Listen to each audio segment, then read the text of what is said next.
ફટફટ કરવાની છે તો તમારું ફેસ વેરીફાઈ થઈ જશે। તો દોસ્તો મારું ફેસ વેરીફાઈ થઈ ગયું છે। હવે થોડું લોડિંગ લેશે, પછી કાર્ડ તમને આવું ઓપ્શન જોવા મળશે। આઈ એલિજિબલ ક્લિક કરીને પછી તમને આઈ કાર્ડનું ઓપ્શન જોવા મળશે। આઈ કાર્ડનું ઓપ્શન કરો પછી ડાઉનલોડ, તમારું ફેસ વેરીફાઈ થયા પછી તમારું આયુષ્માન કાર્ડ તમને यहाँ પર ડાઉનલોડ થઈ જશે। તો પછી यहाँ પર તમને ડાઉનલોડનું ઓપ્શન મળશે, તો તમારે ડાઉનલોડ પર ક્લિક કરવાનું છે। ડાઉનલોડ પર ક્લિક કરીને ઓકે પર ક્લિક કરશો તો તમારું આયુષ્માન કાર્ડ આ પીડીએફમાં ડાઉનલોડ થઈ જશે। તો દોસ્તો આયુષ્માન કાર્ડ તમે કોઈ પણ જગ્યાએ યુઝ કરી શકો છો દોસ્તો। તો તમે 2026માં આવી રીતના ઘર બેઠા આયુષ્માન કાર્ડ તમારે બનાવેલું હોય તો ડાઉનલોડ કરી શકો છો દોસ્તો। તો આ પીડીએફમાં આયુષ્માન કાર્ડ ડાઉનલોડ થઈ ગયું, તમે આ પણ શેર પણ કરી શકો છો। વિડીયો પસંદ આવ્યો તો લાઈક કરજો અને આવા વિડીયો જોવા માટે મારી ચેનલને સબસ્ક્રાઈબ કરજો અને વિડીયો પસંદ આવ્યો તો લાઈક કરજો। તો દોસ્તો તમે રાશન કાર્ડ નંબરથી આવી રીતના ઘર બેઠા તમારું આયુષ્માન કાર્ડ ડાઉનલોડ કરી શકો છો દોસ્તો।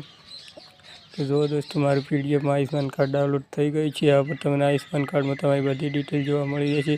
તો તમે ઘર બેઠા તમારું આયુષ્માન કાર્ડ પણ બનાવી શકો છો। કાર્ડ બનાવવું હોય તો મને કોમેન્ટ કરજો, એના પર પણ વિડીયો બનાવશું તો દોસ્તો।